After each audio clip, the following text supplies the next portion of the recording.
Bonjour messieurs. Bonjour Isabelle. Bonjour Isabelle. Bonjour Isabelle. Bonjour Isabelle. Nous voici donc à la bibliothèque de Bélante, dans le cœur du village, pour cette nouvelle vidéo de l'actu du Conseil. Et on va discuter d'un premier sujet qui a eu lieu donc, au Conseil municipal dernièrement, qui concerne le rapport annuel du refuge de la Balme. Jean-Louis.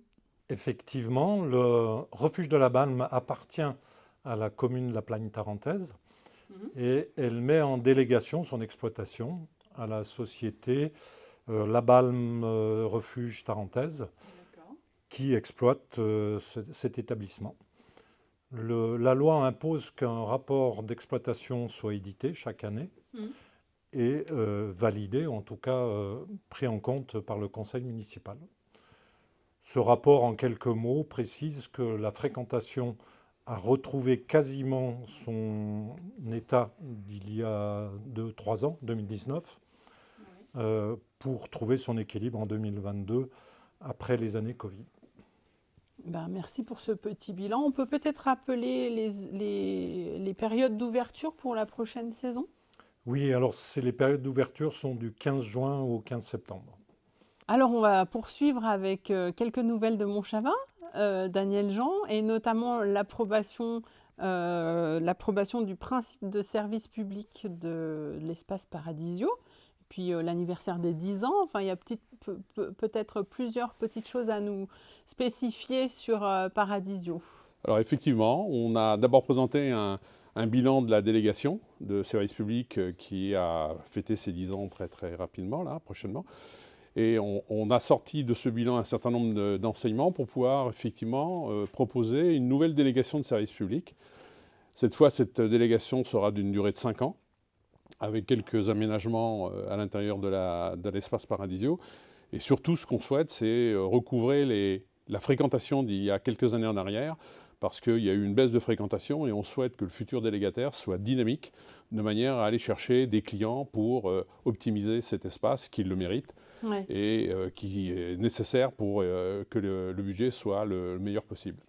Donc, on va lancer l'appel d'offres dans les semaines qui viennent pour choisir le délégataire à l'automne qui prendrait donc la responsabilité aux alentours du mois de décembre.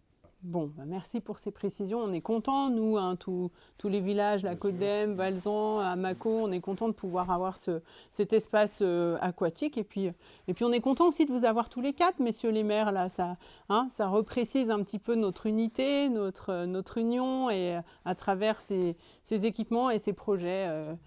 Et on va continuer donc avec toi, Bernard. On part à Valzan, oui, et donc à l'auberge. Et donc il y a du nouveau à l'auberge. Tu nous expliques ?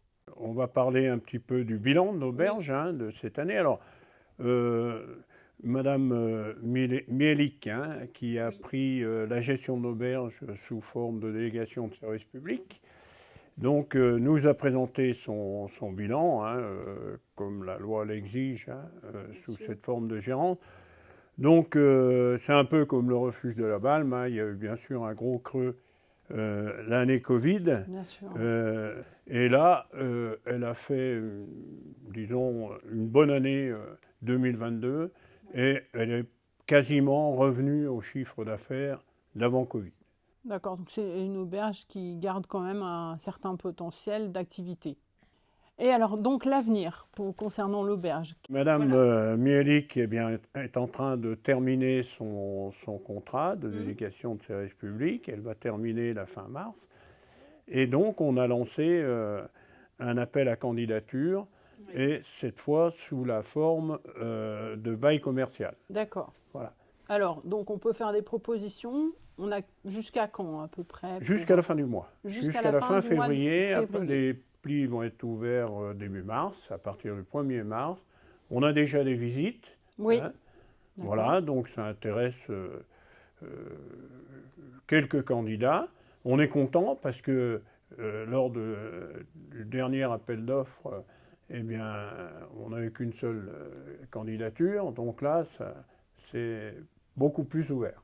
Pour terminer avec le dernier sujet de cette vidéo de l'actu du Conseil, monsieur le maire, on a évoqué lors du dernier conseil municipal le rapport d'orientation budgétaire. Alors, quelques petits éléments à nous communiquer là-dessus. Alors, complètement Isabelle, déjà la première chose, ce rapport d'orientation budgétaire ou document d'orientation budgétaire, puisque c'était comme ça qu'on l'appelait avant, le DOB, il est essentiel et impératif puisqu'il faut le présenter avec un maximum de 2 mois ensuite pour valider le budget de l'année en cours, donc l'année 2023 en ce qui nous concerne. Ce rapport d'orientation budgétaire, il a repris les grandes lignes, c'est-à-dire les lignes évidemment de fonctionnement, puisqu'une collectivité, elle doit fonctionner, elle a des services à payer, elle a des charges et des coûts fixes. Et derrière, tout ce qui concerne les travaux et les aménagements, notamment le plan pluriannuel d'investissement, qui a été validé après plusieurs commissions finances, est désigné et validé avec l'intégralité des élus qui ont participé à ces commissions. On est arrivé à un consensus et cette présentation, elle avait 2 buts. La première, c'est d'expliquer à tout le monde ce qui va se passer, comment ça va se passer. La deuxième, d'avoir évidemment, et c'est tellement logique, mais qu'il faut quand même le redire, une obligation de traitement égalitaire, c'est-à-dire qu'on doit l'équilibrer, ce budget. Cela a été fait et a été présenté et on maintient un peu plus de 8 millions d'euros d'investissement plus quasiment 2 millions de restes à réalisés donc sur l'année 2022, mais qui restent à payer et à terminer sur l'année 2023. Donc pour le moment, on peut dire que tout cela fonctionne et avant le 15 avril, date limite et légale, on aura présenté le budget de l'année 2023 pour la commune de La Plaine-Tarentaise. Eh bien, on va terminer donc cette vidéo de l'actu du conseil avec monsieur le maire délégué, peut-être une conclusion. C'est gentil Isabelle. Je voudrais simplement, on est dans la bibliothèque de Bellantes qui a été inaugurée l'année dernière. Non seulement c'est un succès du point de vue architectural, je pense que tout le monde reconnaît que c'est une belle réalisation, mais en même temps on peut souligner que c'est une réussite du point de vue de la fréquentation. Les enfants adorent venir ici et les aménagements qui ont été faits avec les petits poufs, les petites tables, font que les enfants se sentent très à l'aise et sont très contents d'être là. Donc réussite sur tous les plans au niveau de cette bibliothèque. Et on peut dire aussi de l'épicerie qui est à côté et qui marche très très bien et sur la partie restauration. Donc un bel ensemble que les Bellantais aujourd'hui apprécient fortement. Merci Daniel Jean. C'est de rien Isabelle. À bientôt messieurs. À bientôt. Au mois prochain. Oui. Eh ben, au mois prochain. Au revoir. Au revoir. Au revoir.